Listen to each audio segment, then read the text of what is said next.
Hello, everyone. My name is Justin. I go by geeky-game-guru online on various places. Call me Geeky, Justin, whatever you want. I don't know why I decided to do this, but I decided to try out this whole kind of React thing. I'm probably going to be editing this first part down to like a larger video and then much shorter for this first reaction, but like I'll put like a longer version of it separately. But I've been watching a few shows with some friends recently, Owl House, Steven Universe, to name the two most prominent that I've been watching recently. And both of these groups of friends I've been watching with have kind of separately said that I'm pretty good at kind of predicting things that are happening in the show and kind of catching tidbits of information. And one of my favorite parts about watching other people react to stuff is like seeing how they figure stuff out and see what they catch, what they miss. And so I figured, why not try it? Who knows? Unfortunately, of course, I've just very recently finished watching both Steven Universe and The Owl House. I've watched Gravity Falls in the past, watched Avatar: The Last Airbender in the past. Like a lot of the biggest things to react to, I've already seen and know everything about them, so I kind of can't react to them again. I could, but they wouldn't be like my genuine first times or like me predicting anything. So unfortunately, but I've tried to find other shows that are in a similar vein. Part of the reason why I'm doing this as well, I should specify, is that after finishing The Owl House was the most recent one I finished with one of my friends, well, two of my friends, my best friend and his wife. But like I was watching the Owl House, and that's one I most recently finished as of like maybe 4 days ago, and it fucking gut punched me, and I need more of that. I need more like the ensemble cast, the mystery of what was going on, the adventure aspect of it, like the unique world. And so I looked on the Owl House's subreddit for like other shows similar to it, and I've got like a list of like options. I've got like Over the Garden Wall, I've got Hilda, which is what I'll be reacting to first because I like the art style. There was I should have opened up my list instead of going off the top of my head. That would have been the smart thing to do.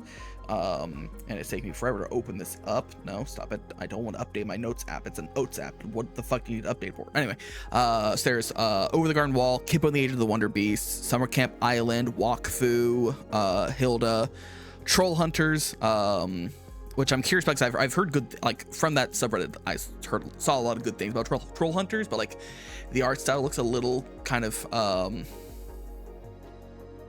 I don't know how else to put it, but like it didn't really appeal to me, the art style. But I like enough people said that it was good and had some good kind of mysteries to it that I'll probably look past that and give it a shot. My Adventure with Superman, was a couple of had a couple recommendations on it. Star vs. Forces of Evil, Wolf Boy and Everything Factory, Detentionaire, which I've never even heard of before. The newest like Scooby-Doo animated series. There's a couple that I think they're more anime than like Western animation, which I'm fine with anime, of course. But it was Mars Express and Pluto, which sound interesting. DuckTales, the like 2017 reboot was on there. Same with a show called Dead End Paranormal Park. But I also looked each of these up to like make sure they have like, you know, conclusions, and that because in the age of corporate bullshit, a lot of animated shows have been canceled well before they had their time to really shine, or before they could reach an ending. And Dead End Paranormal Park is one of those that was canceled before it actually reached an ending, but apparently there'll be a graphic novel that will like finish it up. So I don't know, depends on how well I can react to a graphic novel. Who knows? But those are a few. Also Gentry Chow and the First of the Underworld, She-Ra and the Princess of Power, Adventure Time, haven't seen any of those. I have a whole list of stuff that I'd like to watch at some point, not just like animated stuff. I've got like The Lighthouse I want to watch at some point. I've got The Haunting of Bly Manor, because I watched The Haunting of Hill House, which was really good. Fall of House Usher, Midnight Mass. I've never seen The Truman Show. I've got a whole list of like stuff here that I like marked off, the things I have seen, things I haven't seen that I'd like to kind of watch and react to. I made, to be clear, I made this list well before I had the idea of reacting to anything. I'm not saying like I'm gonna react to all this. Like, no, I just made this list of shit I wanted to go see or watch at some point. And now that I'm doing this, I guess it's now also my list of things I want to react to. Sure, why not? I guess. So yeah, and like I'll probably like do some stuff that I'll like rewatch and still have like kind of reactions of it, even though I've already seen them before. Like I've watched all of Steven Universe and Avatar: The Last Airbender and The Owl House and stuff. And I'll probably still like watch it at some point and provide, because like just kind of provide like opinions and stuff on it, maybe video essays. I don't know. We're playing it by ear. We'll see what happens. Who the fuck knows? I don't know if I'm allowed to cuss this much on YouTube anymore. I think they've reverted that to where now you can do whatever. I don't know. We're just going with it. Anyway, and to kind of give a couple examples of things that I kind of picked up on early on are spoilers for Steven Universe and The Owl House here. I'll separate those. So first I'm going to talk about The Owl House. I'll still be vague about them. No, I'll start vague before I say anything. So before I give this spoiler warning, I noticed the kind of one of the larger twists of The Owl House, or more revelations of The Owl House, pretty early on when the character, like almost immediately when the character was introduced, of kind of figured out what they might be and what was going on with them. If you know, you know. And then same with kind of Steven Universe. The biggest twist of Steven Universe, I was deeply suspicious of by around like maybe midway through season 2. There are a few things I picked up on throughout it that kind of kept getting more compounded on as time went on, despite my friend's best efforts to gaslight me into tricking me into thinking that I was wrong. We'll get to that when I talk about more specific spoilers. So now, spoilers for The Owl House for this section. I will do this when I'm changing to Steven Universe, if you want to know when I'm talking about Steven Universe. So, blah, blah, blah, Steven Universe. Blah, blah. Sorry, I have myself here, and I regret making that face and noise. Anyway, so Owl House. I immediately called that, and I don't think this is really that impressive. I think a lot of people would have called this anyway, but when Bellows first appeared on screen, I was like, I have a feeling that guy is going to be a human. Like, I have a feeling that that guy is going to be, like it made sense to have kind of a foil to Luce as another human in the world of Owl House, and kind of to kind of have that, like, what would a human that is vastly kind of from a very different perspective of Luce, what would that be like, and how would she react to finding out that there was another human here who was actually trying to kind of like fuck shit up, destroy magic and stuff. So clock that very quickly, and then Steven Universe. God. Anyway, Steven Universe. For Steven Universe, and I'll do this again when I'm done talking spoilers. I should have said that beforehand in case whatever. But yeah, for Steven Universe, around halfway through season 2 is when I started picking up on the fact that, like, that there was before they went, because I think they don't say the word pink diamond until the end of season 2, in the big kind of Jasper versus Amethyst fight. Or is that season 3, actually? No, I think it's the end of season 3 is the first time they mention, that there's a pink diamond. Hold on, let me check. Steven Universe episodes.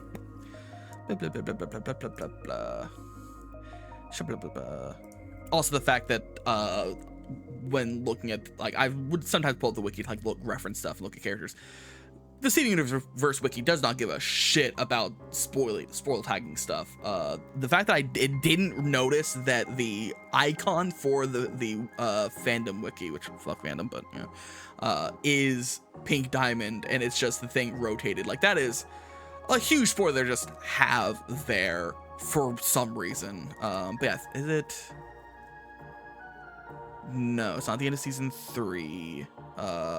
It's whenever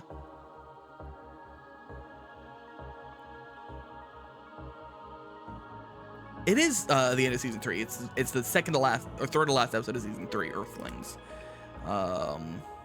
Yeah, that's when they first mentioned Pink Diamond for the very first time. And so it says near the end, like the third to last episode of season 3 is when they mention it for the first time. Like I started noticing all like little pink diamonds and everywhere, like in the arena, there's the 4 diamonds. I was like, we've heard about yellow diamond, or no, we've heard about blue diamond. We've seen now yellow diamond, during season 2 through Peridot. So like, we know that these are characters, and we have 4 of them. So there's a white diamond, a blue diamond, a yellow diamond, a pink diamond. So, and then, the thing that really clued me off of like, kind of like, because the person I was watching with, actively, and they admitted this, they actually tried to gaslight me away from the idea when I first brought it up. Because I think I brought it up at first, like when I noticed the pink diamond, I was like, oh, I wonder if that was Rose, because, you know, pink, haha, cute. Like, it's a pink, Rose is pink diamond. Hada! Like, I'm sure everyone who watched Steven Universe was. Like, that's kind of where the connection starts, and then people go from there. And the show actually also itself tries to kind of like pull you away from that. Of like, no, they're not the same person. They fought each other. Like, the show makes a point of kind of obfuscating that as well. And it does a good job, and it did make me kind of doubt myself a lot, but is specifically Mr. Greg in the Pearl's iconic song of It's Over, Isn't It? And her line of war and glory reinvention, and she looks down at the rose she is holding and almost glares at it when she says it.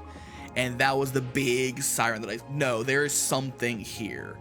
Like, this is like there's a reason why she said reinvention and looked at the rose. And so that's when I was dead set on that kind of revelation, and I was very happy when I was right. Anyway, done talking spoilers. I'll probably put this next part before that.